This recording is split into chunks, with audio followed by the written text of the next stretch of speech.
সারা বিশ্বের মতো চুয়াডাঙ্গাতেও বিশ্বকাপ ফুটবলের আনন্দ উচ্ছ্বাস ছড়িয়ে পড়েছে ফুটবল ভক্তদের মাঝে। কর্নার লাইন এসছে চুয়াডাঙ্গা সরকারি কলেজে। এখানে আমরা কথা বলবো সরকারি কলেজের বিভিন্ন বিভাগের শিক্ষার্থীদের সাথে, তাদের কাছ থেকে জানবো বিশ্বকাপ ফুটবল সম্পর্কে। এবারের বিশ্বকাপ ফুটবলে হচ্ছে বিভিন্ন দলের সাপোর্ট করছেন তারা, তাদের মুখ দিয়ে আমরা জানবো বিশ্বকাপ সম্পর্কে তাদের প্রত্যাশা, আশা এবং ভরসা। অনেকেই ভালো প্লেয়ার আছে আমাদের এবং আমরা অনেক আশাবাদী যে এইভাবে খেলতে, যদি যেরকম খেলছে আর্জেন্টিনা, আসলে এরকম খেলতে থাকলে এবারে 26 বিশ্বকাপটাও আমাদের কাছেই আসবে। আপনারা 36 বছর পর কাপ দিয়েছেন ভাইয়া, একটা কাপ দিয়ে অত কথা বলেন না। 36 বছরের অপেক্ষায় আছো? আমরা অপেক্ষায় আছি। আচ্ছা, তাইলে অন্তত হেক্সা হেক্সা বলে চিল্লানোটা কম করবা। 36 বছর অপেক্ষা করে না, হেক্সা বলবা। আমরা তো পেনাল্টি হাতায় চলি না। ও পেনাল্টি প্ল্যানটা তো পাইনি না। না এই তো। পেনাল্টি তো মিস করো তোমরা। কালকে ওই তো বুঝতে হবে, ওই যে মিসটা করার পরে তো কি প্লেয়ার ভাই? মিসটা করার পরেই তো দেখিয়ে দিল, মেসি কি পারে, দুটো দিয়ে দিল। দুটো দিয়ে দিল তো। পেনাল্টি পেতেও না, খেলা লাগে মাঠে, অকারণ সময় গড়াগড়ি করলে পেনাল্টি পাওয়া যায়। হ্যাঁ ও পেনাল্টি আচ্ছা। এবং মেসি তো এটা ব্রাজিল টিম কিন্তু পেনাল্টিতে মারা খেয়ে খেয়ে বাড়ি যায়। না শুনেন, মেসি তো প্ল্যানটা ইচ্ছা করে মিস করেছে, পরে এলো দেখিয়ে দিল, তার পায়ের ও জাদু আচ্ছা, দেখিয়ে দিল, ঠিক বা আছে, পায়ের ঠিক জাদু। আছে। দুটো গোল দিয়ে দেখিয়ে দিল। একমাত্র মেসি আছে বলেই আপনারা এখনো চলতে পারছেন, আমার যা বুঝতে মনে হবে হয়। মেসি আছে। এই, মেসি এই জন্যই শোনে না। আমি বলি ভাই, আমি বলি। শোনেন, আমি বলি। মেসিকে হলো দিয়ে সব করে, মেসি লাস্ট বিশ্বকাপ এটা, সবাই চায় মেসি গোল করুক। 5টা কাপ তোমাদের মানতে আমরা সমস্যা কি ভাই? বাপ দাদার সম্পর্কে নিয়ে কথা বলি না, আমরা বাপ দাদার সম্পর্কে কথা বলি না। আচ্ছা, একটা কথা কিন্তু প্রচলিত আছে, ভদ্রলোকের একটাই দল আর্জেন্টিনা। আপনারাও সেটার প্রমাণ পেয়েছেন যে আর্জেন্টিনার সাপোর্টাররা গলা এটাও কিভাবে একটা প্রোটেস্ট আছে। করছে এবং ব্রাজিলের সাপোর্টার তারা আসলে কিভাবে প্রোটেস্ট করছে। সুতরাং যারা জনসাধারণ আছে, যারা ফুটবল প্রেমী আছে, যারা ভক্ত দল আছে, গতদিন কিন্তু- তারা এখনো দেখছে যে ব্রাজিল সাপোর্টার কিভাবে কথা বলতে হয়, সেই আদবটাই কিন্তু এখনো শেখেনি। তো সুতরাং সাপোর্টার যারা আছে তাদেরকে অনুরোধ করব, ভদ্রলোকের দল দেখে শিখুন এবং অন্যকে সম্মান দিতে যান। ধন্যবাদ। খেলা দেখেন, সিজনাল প্লেয়ার হয়ে সিজনাল খেলা দেখা বাদ দেন, আপনারা প্রথম দিকে খেলা দেখেন, বুঝতে পারবেন। সাপোর্ট করি না। ভাই আরেকটা আমরা বলছি না, আপনার আপনি এলাকায় বলছেন না? দেখবেন যে ছেলেটা ভদ্র, পড়াশোনায় ভালো, সেই কিন্তু আর্জেন্টিনা সাপোর্ট করে। খেয়াল করে দেখবেন। আর যারা হচ্ছে এই যে অতিরিক্ত ক্রিঞ্জি টাইপের, তারা শুধুমাত্র ব্রাজিল সাপোর্ট করে, কারণ তাদের মুখের চাপার জোর আছে। তারা কবে আচ্ছা। কাপ জিতেছে 5টা, তার মধ্যে 5টার ভিতরে 5টা কাপের ইতিহাস আমরা হাইলাইট দেখছি। আমাদের মেসির জন্য হচ্ছে আমাদের আর্জেন্টিনা টিমটাই টোটালি ব্যতিক্রম। তো স্পেসিফিকভাবে যে এই একটু কিছু করছে, ধাক্কা দিছে, ও একটু ধাক্কা দিছে, এরকম না। আমাদের মেসি মনে করেন একাই উড়াই দেওয়া পাবলিক, আর আমরা তাকে সবসময় সামনে রাখার ট্রাই করি।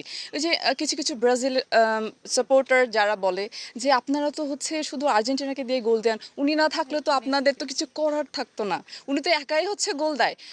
আমরা কি করি জানেন? আমরা করি কি, আমাদের পিতৃতান্ত্রিক সমাজ ব্যবস্থা, আমরা করি কি, আমরা সবাই কিন্তু ডিসিশন নিতে পারি, কিন্তু আমাদের পিতাকে কিন্তু সামনে রাখি। তো উনি হচ্ছে আমাদের টিমের লিডার, দ্যাটস ওনাকে সামনে রাখি, ওনাকে সুযোগ দেয়, ওনাকে রেসপেক্ট দেয় যে উনি দেখ, ঠিক আছে? দ্যাটস ওয়াই ওনাকে আমরা পাস করি। ওনার কিন্তু লাইফে অনেক অ্যাচিভমেন্ট আছে। তো অ্যাজ ইউজুয়াল আমরা সবাই জানি 11 শতাধিক হচ্ছে সে ম্যাচ খেলেছে, তার ভিতরে 870-এর বেশি উনি গোল করেছে, 400-এর অধিক সে অ্যাসিস্ট করেছে। আর এছাড়াও তো তার অ্যাচিভমেন্ট তো অ্যাজ ইউজুয়াল আমরা সবাই জানি। আমরা অনেক ব্রাজিলিয়ান সাপোর্টারের কাছেও শুনেছি যে আমরা আর্জেন্টিনার ফ্যান, বিকজ সে হচ্ছে অনেক কিছু অ্যাচিভ করছে, উনি অনেক প্লয়েড, ভালো। তো এটা কিন্তু আমাদের জন্য বিশাল একটা অ্যাচিভমেন্ট। আর আমি পার্সোনালি এটার যে জার্সিটা, এদের যে কালার, যে sky blue colour and white, দেখলে শান্তি লাগে, বুঝছেন? ইয়েলো কালার নিয়ে বাজে কিছু বলবো না, কিন্তু দেখলেই ভাল লাগে পার্সোনালি এর জার্সিটা। আমরা যখন কোনো প্রতিপক্ষের কাছে গোল খাই, আমরা তত শক্তিশালী হই। আমি ব্রাজিলের প্রতি সমবেদনা জানাচ্ছি, কারণ তারা মানে এখনো কোনো সাফল্যর চোখ দেখাইতে পারেনি। গত হয়তো 20 বছরেও তারা পারেনি, আর ভবিষ্যতে পারবে কিনা তার সন্দেহ। এমন একটা দল শুনলাম গতদিন যে তাদের নাকি 5টা বিশ্বকাপের মধ্যে 3টা নাকি টিনের। খুবই খারাপ লাগলো, তারপরে আর কি করার। আর আশা করা যাচ্ছে ভালো করবে। প্রথম ম্যাচে তারা গ্রুপ স্টেজের প্রথম ম্যাচে তারা একটু মানে কোমা খেলেছে, কিন্তু পরের ম্যাচে তারা ভালোভাবে কামব্যাক করেছে। কিন্তু অন্যদিকে যদি আমরা দেখি যে নেইমার পরের ম্যাচে ফিরে আসছে, তো এটা আমাদের জন্য খুবই খুশির সংবাদ। এই যে বললো যে মেসি ছাড়া কেউ গোল দিতে পারে না, কিন্তু সে প্রমাণ করলো যে তাদের সম্পূর্ণ টিম আর এক মেসি সমান। আশা করি তারাও একটু সেমিফাইনালে একটু সাড্ডা নিক। তারা প্রত্যেকবারই কোয়ার্টার ফাইনাল থেকে আউট হয়, তাদের হেক্সা মিশন কখনোই পূরণ হচ্ছে না। তারা প্রায় দেখতে 24 বছর ধরেই তারা দেখছি হেক্সা মিশন করে যাচ্ছে। তাদের সেই 5টা স্টারই থেকে যাচ্ছে, সেই এক জার্সি দিয়েই 24 বছর কাটিয়ে দিচ্ছে। আমি চাই তারা একটু সেমিফাইনালে মুখটা দেখুক, তার বাপদাচার ছেলেমেয়েরাও সেই জার্সি পরেই আবার কাটিয়ে দিক সেই 5 স্টার নিয়ে। ফুটবল বিশ্বকাপকে ঘিরে দেশ জুড়ে যখন ফুটবল প্রেমীদের উন্মাদনা ছড়িয়ে পড়েছে, তার ব্যতিক্রম নয় কুমিল্লা সদর দক্ষিণ উপজেলার গাবতলীর তালতলা এলাকায়। আমি এখন অবস্থান করছি কুমিল্লা বিশ্ববিদ্যালয় ও কুমিল্লা শহরকে সংযুক্ত করা গুরুত্বপূর্ণ এই সড়কে। প্রতিদিন এই সড়ক দিয়ে শত শত শিক্ষার্থী সহ নানা শ্রেণী পেশার মানুষ যাতায়াত করেন। তবে বিশ্বকাপের আবহে স্থানীয় যুবকদের উদ্যোগে এই সড়কটি এখন পরিণত হয়েছে এক বর্ণিল ফুটবল উৎসবে। আপনারা দেখতে পাচ্ছেন রাস্তার দুপাশে উঠছে ফুটবল বিশ্বের দুই জনপ্রিয় দল ব্রাজিল ও আর্জেন্টিনার অসংখ্য পতাকা।